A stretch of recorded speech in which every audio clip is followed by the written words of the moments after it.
na lang po yung ating naka-boses.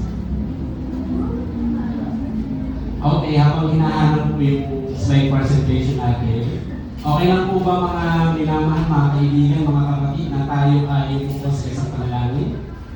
Let's pray. Aming Ama sa langit, sa hapon po ito, muli po bubuksan namin ang inyong banal na salita. Hinihiling po namin, Ama, ang pag-unawa. Nawa po ay tulungan kami ng inyong banal na spirito at maramdaman namin na kayo po ay nangungusap sa amin. Nawa po ang isang malaking pagpapala ang aming matanggap sa mga oras na ito sa pangalan po ng aming Panginoong Jesus. Amen. Ilan po ang narito sa mga attendees po namin para po sa ating Community Guest Day na meron pong title na Come As You Are. Ilan po ang narito last Saturday sa mga attendees po na hindi po 7-day Adventist? Taas mo mamay. Okay lang po ba kung tatayo kayo? May preview po kasi, kaya po gusto ko kayo makita. Si Tatay Jun, si Ate Christine, yung mga, bakit nakalimutan ko yung mga name, saka si Ate.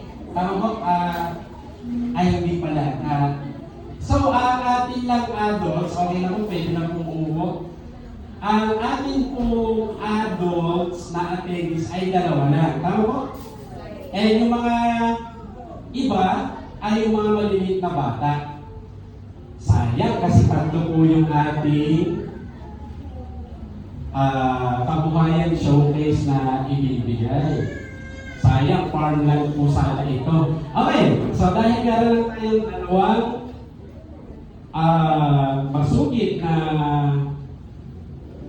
tagapakinig ngayon, except sa ating mga magkakapatid bilang mga 7-day Adventists. Okay, yung tanong ko para sa inyo pong 2, Ate Christine, Tatay Jun. Okay? So, sino po gusto na muna? Ikaw na, Ate Christine? Ayaw. Madali lang po yung tanong. Pwede i-coach ng mga kapatid natin. Okay? So, sige, ayaw mo Ate Christine mauna? Sige, Tatay Jun, unahan mo na po. Madali lang po yung tanong ko.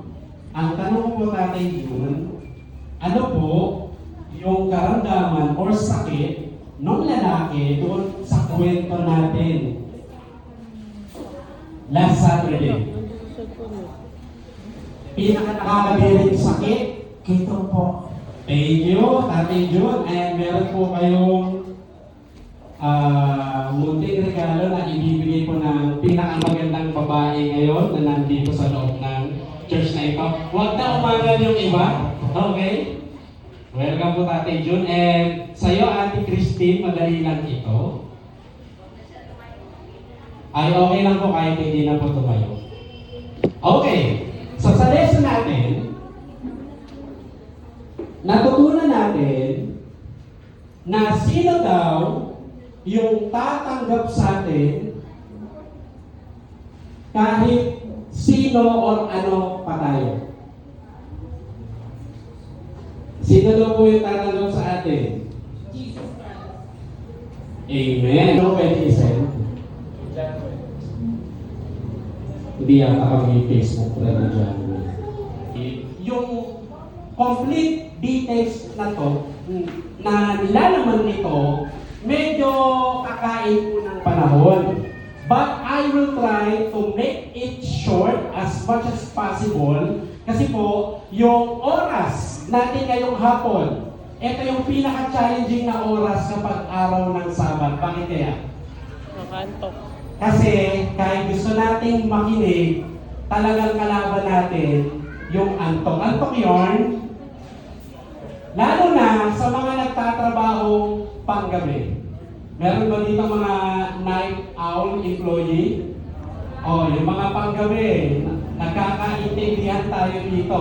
So, mahirap magbigay ng full attention kapag hapon ng Sabado. Kaya po, ang pakiusap ko, kung kaya niyo pong labanan ng inyong antok, Talaga ma-appreciate ko po yan. Pero hindi kaya mga kapatid, no worries, umidlit kayo.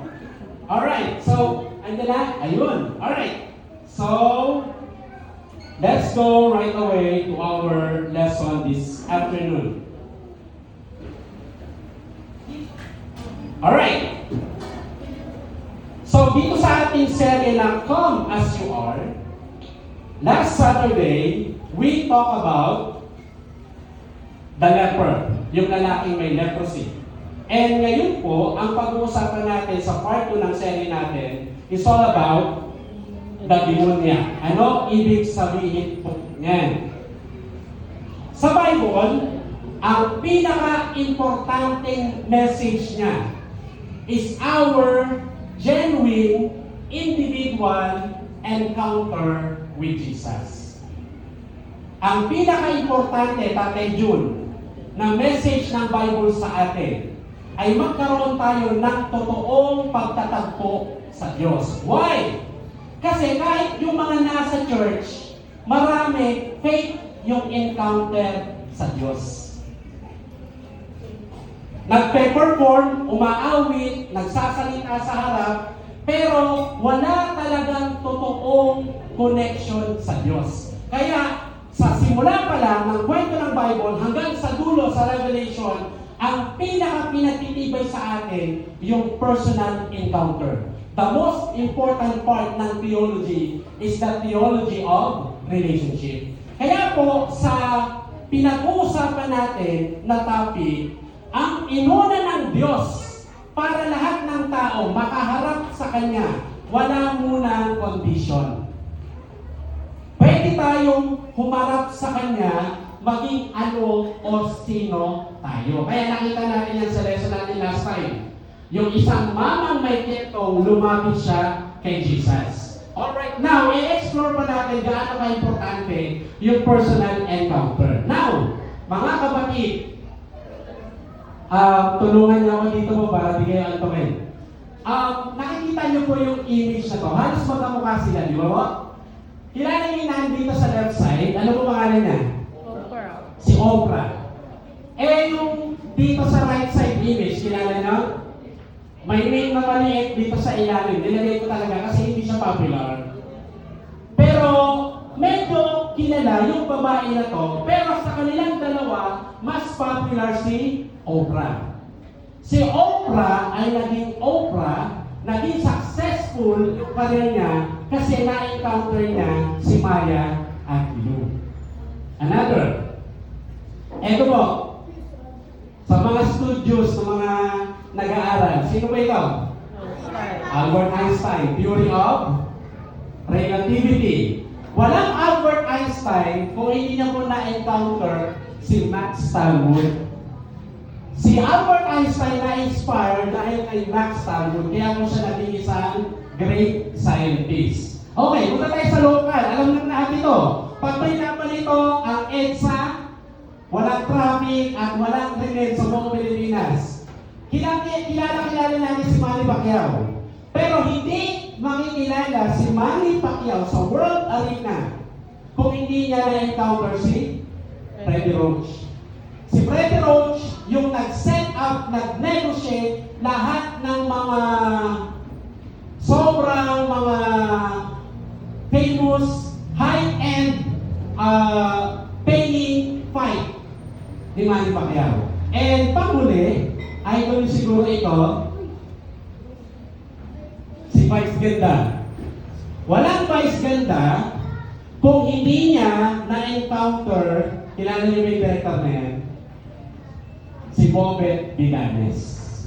Because of his encounter with Bobet Villanes, nagkaroon po ng Vice Ganda. Ngayon, ang gawin natin personal. Ito pinag-uusapan natin. So, ilagay niyo yung sarili niyo dyan. Lagay mo yung pangalan mo dyan, Ate Christine. Alright? So, ikaw, sino ang pwede mong ma-encounter para mabago ang takbo ng buhay mo? So, pag-usapan natin po ito. Alright, so sabi mo ng 1 chapter 5, verse 1, and they came over and to the other side of the sea into the country of what? The Gadarenes. Ito po ay lugar sa Decapolis. Yung Decapolis may 10 itong syudad. Isa sa mga syudad ay yung Gadara or Gadarenes. Napunta daw dito si Jesus at yung kanyang mga alagad. Bakit kaya? Ito po yung background.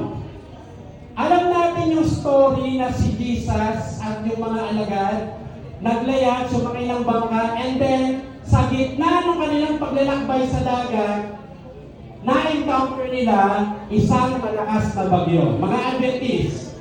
Di ba po, alam natin itong kwento na ito. Ngayon, ano ginagawa ni Jesus nung dumating yung bagyo? Natutulog siya. Yung mga alagad, nagpapanik, takot na takot sila. Kahit na, majority of them were fishermen. Sanay sa dagat, sanay maka-encounter ng mga bagyo. Pero eto na-encounter nila, life and death situation. Kaya binitawan nila yung mga sagwan nila, nag-iyakan sila. And then nagkaroon ng lightnings and thunder, nailawan si Jesus sa kita nila natutulog. Ginising nila. Pag kayo ginising, in the middle of your deep sleep, matutuwa kayo? May kumatak sa bahay mo, no? Tapos manghihirap ng gasol, bad trip, di ba? So, nung ginising nila si Jesus, ano sinabi ni Jesus sa storm? Peace be still. What happened to the nature? Pumayapa. Ngayon, dahil pumayapa na, sundan niyo po ako dito kasi pupunta tayo sa Gadara. Doon sa tinasa natin kanina. Ano nangyari Tatay Jun? Dahil nung araw, wala namang mga makina. So, kinakailangan na nila sagwanin kung saan sila pupunta. Dahil walang hangin, kinakailangan maging intentional saan sila banda magre-retreat kasama yung mga disciples. Ang mga pagtataka, dinirect ni Jesus yung kanilang bangka papunta po sa lugar ng Decapolis. Dito sa dalampasigan ng Gadara. Nagtataka yung mga alagad kasi first time po sila pupunta sa lugar na ito.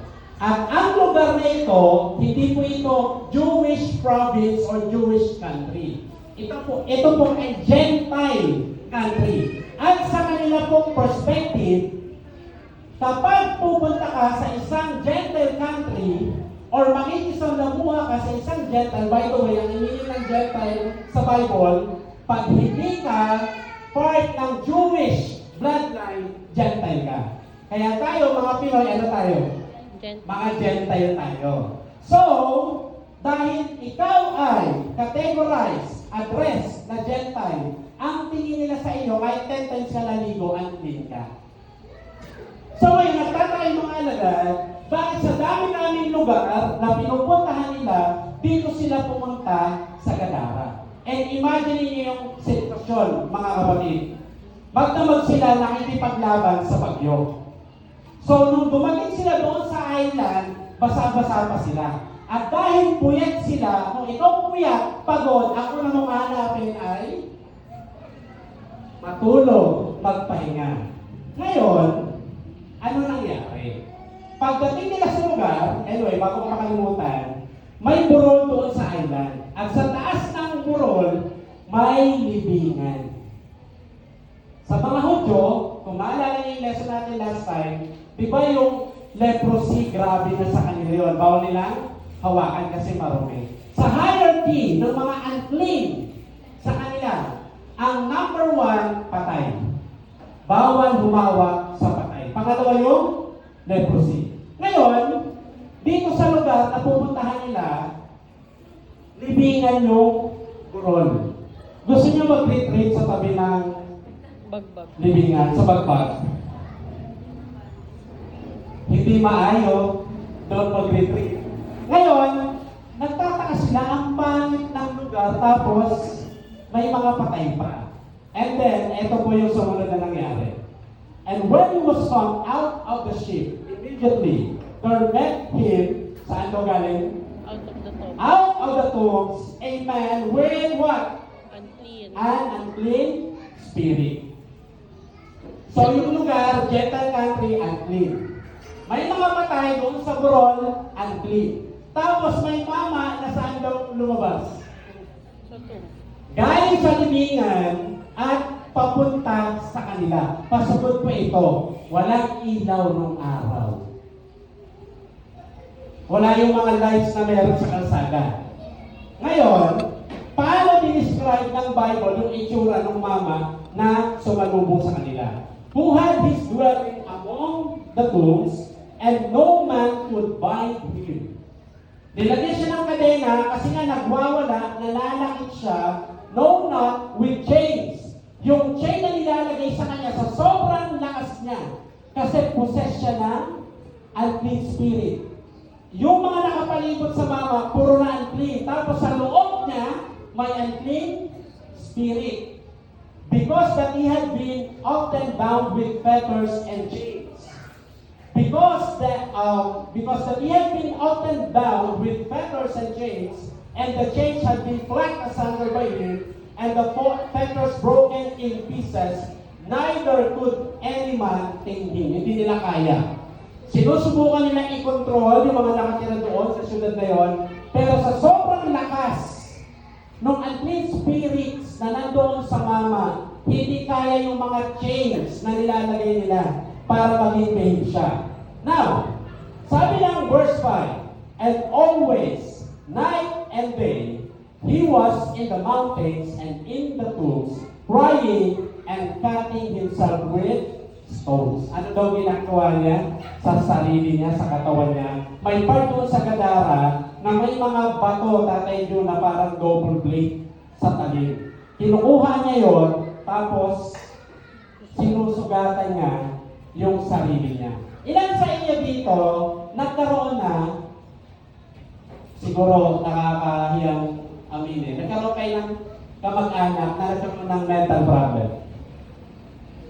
May bipolar, may mga ganito deep level ng depression. Kasi ako dati po, suki pagpunta sa mental hospital. Nagkaroon kami ng isang case yan sa amin po sa Commonwealth. Dalawa yung kaso natin na may mental problem na malala. Yung isa, nananakit ng iba. Yun, kinukulong talaga yun. Yung isa naman, sinasaktan yung sarili. Yung kaso namin sa Commonwealth, kumukuha ng lagaring, kumukuha ng, basta anything na harmful na tool, kukunin niya yung mga martilyo, sasaktan niya yung sarili niya. So, self-mutilation. Ganito yung ginagawa ng tao na ito na possess. So, meaning, masaya po ba siya? Hindi siya masaya. So, this is a representation ng isang taong sobrang layo sa Diyos. And needless to say, etong tao na ito, we can say, siya ay isang wicked. Sabi na Isaiah 57:21, there is no peace said by God to the wicked. Hindi siya masaya. Narinig niyo na yung mga usap-usapan dati, kapag binigay daw natin yung kaluluwa natin kay Satanas, papayamanin daw tayo. Uy, benta mo na. Tapos magiging satisfying daw yung buhay natin, yung career natin, magsasaksi. Pero dito mga kapatid, pinapakita ng Bible na kapag ang kaaway ang may control sa buhay natin, masaya ba talaga? Hindi siya masaya. Now, kung may pupunta ngayong hapon, ganyan yung itsura. By the way, hindi ko na pakita sa inyo sa verse ng Bible, na yung mama ko, aside sa marami siyang unclean spirit or possession ng demon spirit, yung mama ko, naked. Yung naka-boxer short ka lang, di ba? Tapos yung knitting. Di ang nga makatayo naka-Amerikana ka pero boxer short yun. Bawal makita. Nakakahiya na yun. Pero eto, totally naked. Long hair, tapos yung mga dugo niya sa katawan kasi sinusugatan niya yung sarili niya, natuyok na at may mga sugat siya, namula yung mata. Kung papasok yan ngayon dito, mga kapatid, babatiin nyo man ang Happy Sabbath. Kung merong candidate ang Bible sa taong pinakamalayo sa Diyos, eto yung mama na ito. So, ano kalagayan niya? Sobrang lala. Mark 5 verse 6. But when he saw Jesus afar off, he ran and worshiped him. Nasa taas siya ng buron. Ito yung senaryo, imagine natin. Sila Jesus, saan po galing? Sa bagyo. Yung nawala na yung hangin, sinadya ni Jesus pumunta doon sa island. Hindi alam ng mga alagad, but doon sila pupunta, pero alam ni Jesus. Sobrang special ng mama na siya lang talaga yung pinuntahan. Hindi rin aware yung mama, yung lalaking ito na possess, na siya yung pinuntahan ni Jesus. Pero habang nakatingin siya doon sa taas ng buron, and hindi na siya masaya sa kalagayan niya, inabando na siya ng family niya. Mabuti pa nga yung lesson natin last time yung may ketong, may leper colony, silang mga may ketong, magbabarkada. May group chat, pwede sila mag-usap. At least, may kausap. Pero etong mama, mag-isa lang talaga siya. Ngayon, nung may dumating na mga nakabangka at magpapahinga, may nasense siyang something sa aura ni Jesus. At yun yung nagpa-attract sa kanya para po lumapit. Ngayon, nung lumalapit na etong mama, hindi po ito modeling yung paglakad, pasugod. At kung tayo yung mga alagad, may nakakatakot na itsura, long hair, namumula yung mata, may hawak na matutulis na bato, naked, pasugod sa inyo. Ano gagawin niyo mga kapatid? Jared, ano gagawin mo? Lalo na mahilig kong manood ng Shake, Rattle, and Roll. May nanood ba naman? Lalo na fan ka ng mga horror movie. Kasi ako nung naging naiintindihan niyo yung message ng Adventist, corny-corny ako sa horror movie. Pero nung bata ako, favorite ko yan, Magandang Gabi Bayan, naabangan niyo mga parang 90s.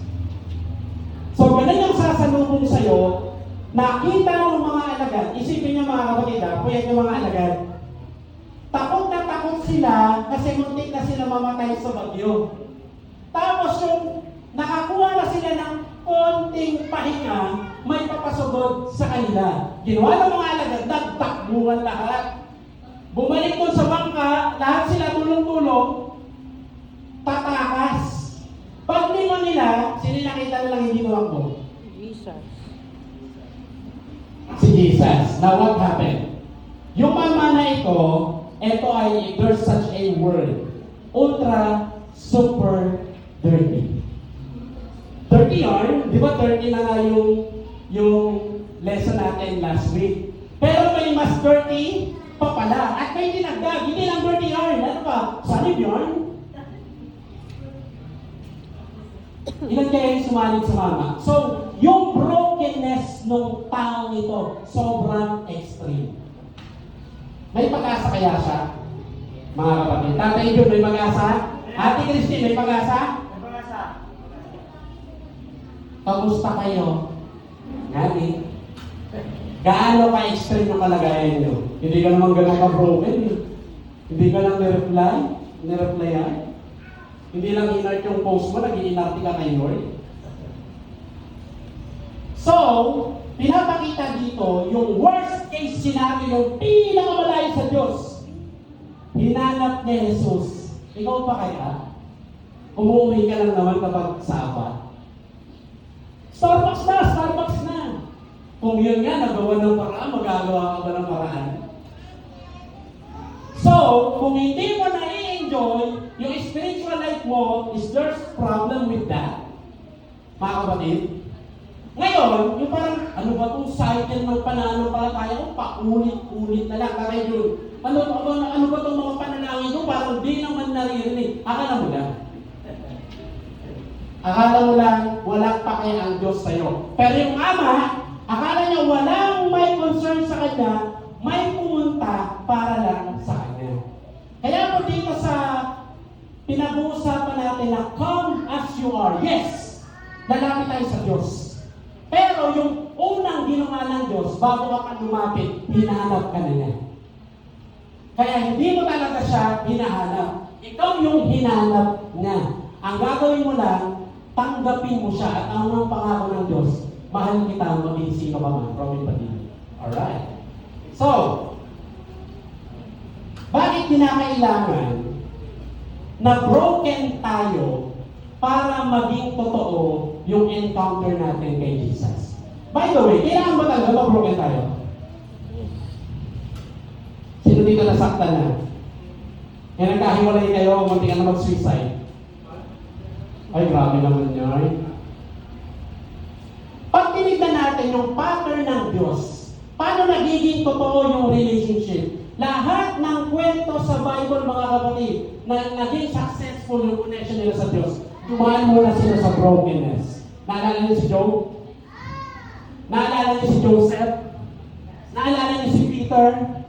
Lahat ng mga naging totoo yung connection nila, dumaan sila sa brokenness. Kaya kung yan ang kalagayan mo ngayon, kapatid, o nanggaling nila, may lubog ba sa utang dito? Nang pumasok yung pera mo sa Gcash, no? Kasi may loan ka, kinakain. Ay, ganun ba yung case?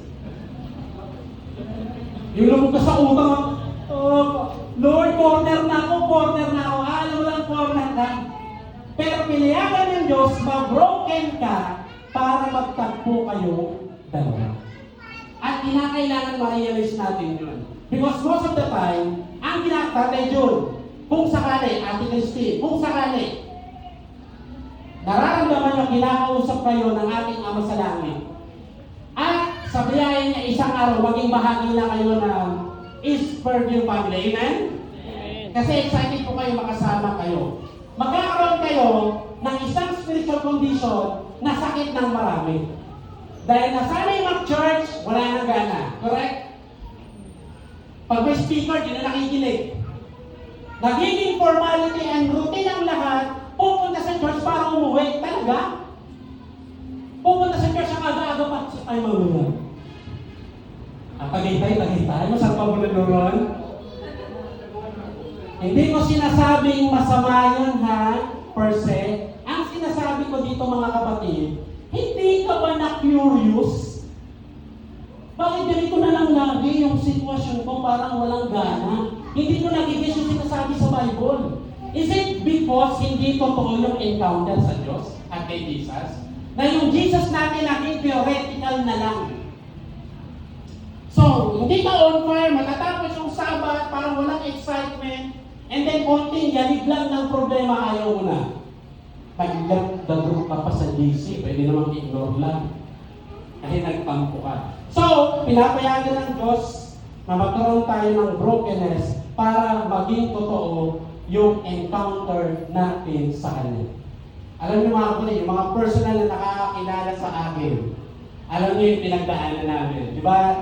Kuya Jared? Kaya, what I'm sharing with you is a personal experience. Now, punta na tayo sa huling mga line. Kinausap ni Jesus, kwento ko na lang ha, dito natin babasahin yung mga verses. Nung palalayain niya na yung mama, sabi, nung mga demons na nasa loob ng katawan niya, andito ka ba, Son of God, para parusahan kami? Question, bakit kilala siya? Bakit kilala siya, Brother Doming? Saan kaya una silang nagtagpo? Revelation 12, yung war sa heaven. Sila yung 1/3 of the angels na nilaglag. Hindi po sila yung kaluluwa ng taong namatay. Yung mga possession na yon, totoo po yun, pero hindi sila yung taong namatay, kundi yung mga rebellious angel na tinapon mula sa langit papunta dito sa lupa. Anyway, nakakita na kayo ng demon possessed? Ako nakakita na. And ito yung isa sa special kong experience sa tatay ko. Wala na pa yung tatay ko eh. Isang tanghali, narinig na, alam niyo naman dito sa lugar ng Batasan, sino taga Batasan? Diba yung mga bahay natin, pag nakikipikit, swatter area. So pwede ka tumalog-talog sa bubong sa taas, magpalipat-lipat ka sa mga bubong ng kapitbahay.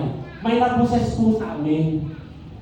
Kasi nawalan siya ng trabaho. Tapos, meron siyang libro, ang tawag nila librita, maliit lang, ulitin, binabasa pa baliktad. Lagi niya rin binabasa yon hanggang napoposes na siya. Ang ginawa ng kamag-anak, kasi nagawa ka na pa eh, sobrang lakas eh.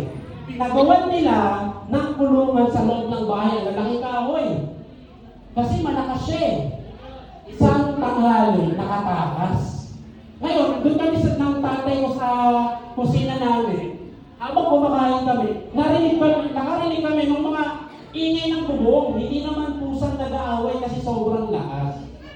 Nung lumabas kami para tumingin, pag dungaw namin na ganyan, timing, yung kapitbahay namin, si Kuya Francel, tumalon, medyo malayo po yung pagitan ng bahay namin sa bahay ng kapitbahay namin. Alam niyo, naabot niya.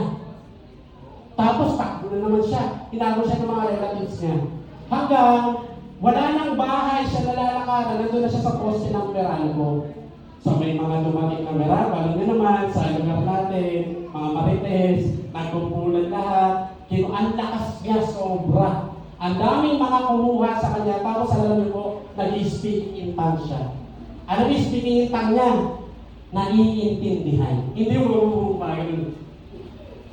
So nagsasalita siya ng ibang mga languages coming from the other country, pero hindi siya nag-abroad. Tagulan niya ibang kapitbahay namin na galing dun sa mga bansa na yun eh. Malapit pa lang siya! Tapos kinulong yun, tapos natagalan po yun bago makarecover. So ganun yung mga totoong possession. Yung iba kasi possession active lang eh. Alright? So, nung tinanong ni Jesus, going back to the story, nung tinanong ni Jesus yung mama, anong pangalan mo? Ano sagot? My name is Legion, for we are many. Gano'ng karami yung Legion sa Roman army? Depende po sa emperor. Minimum, 2,000. Pinakamarami, 6,000. So, gano'n karami, pili lang kayo, it's either 2,000 or 6,000. Gano'n karami yung sumanib dun sa mama. If you remember Mary Magdalene, ilan yung demonyong nasa kanya? Meron siyang 7 demons. Yung mama, extreme yung case, mga around 2,000 or more. Kayo kaya, ilan? Si Brother Jobin, ako? Baka hindi lang sa akin. Ay, yung iba meron ba isa lang? Sa akin, Brother Jobin, isa lang. Oo nga, pero general of the angel nakasayin sa'yo. Alright, so, gano'n ka-importante na mag-gets natin yung lesson natin, okay, bago tayo magtapos. Ang babalitaan nyo to, trending po ito sa Facebook ng mga nakaraang araw eh. Akala ko fake news, kaya chinek ko talaga kung legit yung balita. Hindi ko pamilyar, kwento ko, ano nangyari? Sino dito adik sa cellphone? Hindi mabubuhay kapag walang tablet, walang gadget. Ay, yung mga bata, di ba? Dahil naman yung mga magulang kasi kasuhin yung mga anak niya. Anak, mag-cellphone ka. Alam niyo nangyari dito? Magkakapatid yan. 16, 14, 12. Sa India nangyari, February 5. Tumalon sila sa 9th floor building. Bakit?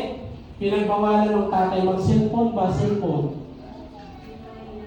Na bad trip, may sinusundan silang panang K-drama. May sinusundan silang Korean love game, may mga followers na sila doon. Kaya lang nakita ng tatay na hindi na healthy yung paggamit nila ng gadgets. Nag-iwan pa sila ng suicide letter. Nang sama ng loob nila sa tatay nila bago sila tumalon. Naisugod naman po sa hospital. Kaya lang, death on arrival. Question. Possess kaya ang mga to? What do you think? Possess ng gadgets.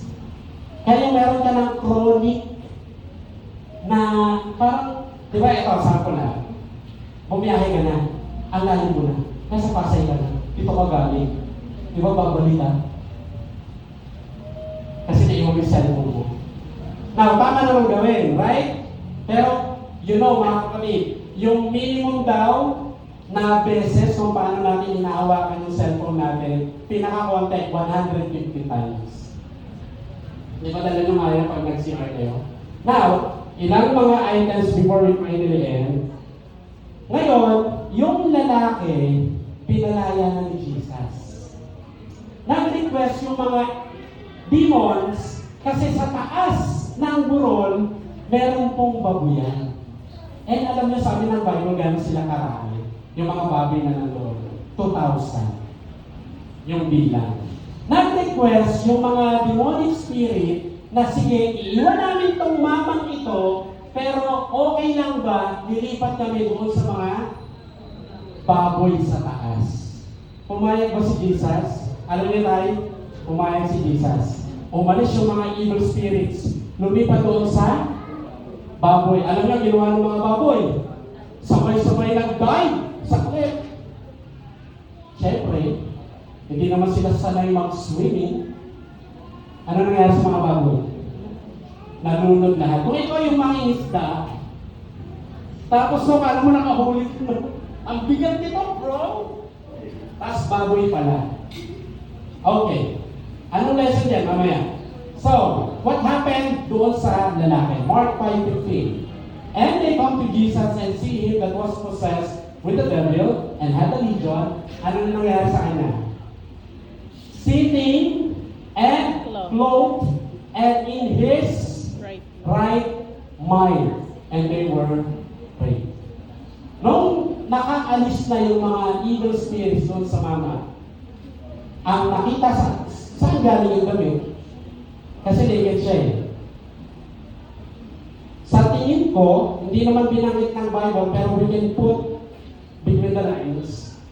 Possible na yung extra, kasi ang damit ng mga Udyo may outer and inner garment. Possibly, yung outer garment ni Jesus, hinubad niya, pinasuot niya dun sa mama. And sa Bible, yung garment or yung cloth, saan nagre-represent? Sa righteousness, sa character ni Jesus. Nung sinuot na yon, nung mama, what happened to his mentality? Nagkaroon siya ng sound mind. Now, mga kapatid, anong karakteristik, anong makikita sa isang tao na totoong nagkaroon ng encounter sa Diyos? Naalala niyo ba nagkawin? Naalala niyo si Mary Magdalene? Si Nicodemus? Lahat ng totoong nakakatagpo ang Diyos. Umuupo sila sa paanan ni Jesus na kinilig na kanyang mga salita. Kaya hindi totoo na ang Bible study boring. Akala mo na. May power ang Bible study. When you come to Jesus just as you are, doon mo lang ma-appreciate yung pagiging attractive ng salita ng Diyos. Kaya, nung yung lalaki na yon, nakaupo na siya kay Jesus. Ngayon, sinong dapat natin ma-encounter para mabago takbo ng buhay natin? Jesus. Kasi walang dadalhin sa langit, mga kapatid, na naging faith yung personal connection kay Jesus. So, to end our lesson, yung lalaki ba lumaya na? Alam niyo nangyari? Di ba yung mga baboy nag-swimming namatay? Nagsumbong yung mga nagbabantay. Kasi walang delivery sa Divisoria, sa Balintawa, Commonwealth Market. Isipin nyo, mababalita ba yun kung sa lahat ng major market na supplier dito sa Manila, walang delivery ng baboy? Yes. Babalik kayo ng GMA o ABS? Pwede yung mag-trending sa social media? Yes, walang nangyari sa mga baboy. Walang delivery. So, yung nagsumbong yung mga nagbabantay, alam niyo yung mga may-ari, nagaling kay Jesus. Ba't kayo nagpunta rito? Loss of business, economic loss. Palitan natin. Ano ba yung Sabat? Ang laki sana ng bayad ko sa coffee. Kung wala ng Sabat. So, pinaalis nila si Jesus. Sumasama yung mama. Nung sumasama yung mama, sinama ba ni Jesus? Hindi. Sinama? Kasi nag-worry siya, baka maposes siya ulit. Pero enough na yung power ni Jesus doon sa personal encounter. Alam niya sinabi ni Jesus sa mama, "Go home to thy friends and tell them how great things the Lord hath done for thee and hath had compassion on thee." So yung lalaki na possess, hindi sinama ni Jesus, kasali-sali sa mga disciple yun. Tandaan nyo, may isang disciple na hindi in-invite. Sino? Judas. Si Judas. Ito sana pakompleto ng 12 eh. Kasi si Judas hindi invited disciple. Hindi masama mag-volunteer, pero yung pag-volunteer niya kasi may selfish motive.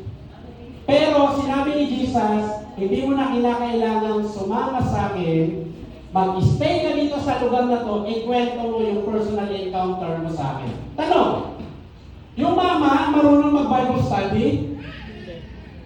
Marunong sa Bible? Hindi. Kaya mag-Sabbath school? Hindi. Hindi. Pero yung karanasan niya kay Jesus, enough na ba para maging liwanag siya at maka-invite ng bagong makakapag-encounter sa Diyos? Yes.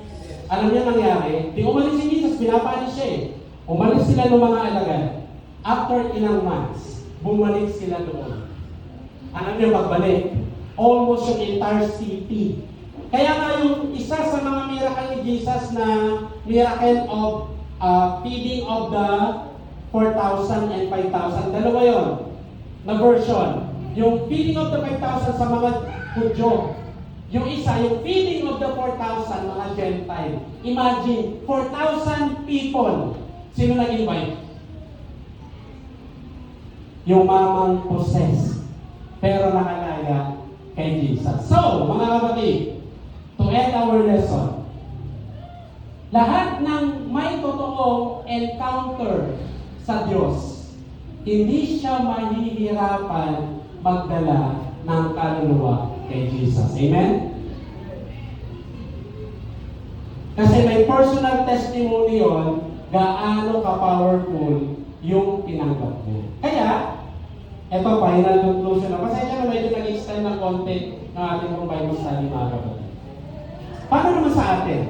Paano ito nag-a-apply sa atin practically? So, yung pagtawid ni Jesus doon sa storm, tapos pumunta siya doon sa island ng Decapolis. It's like yung cosmos, yung universe. Tinawid ni Jesus para hanapin tayo lahat. Ate Christine, Tatay Jun, lahat po tayo magkakapatid. Kaya hindi natin hinanap ang Diyos. Tayo yung hinanap niya.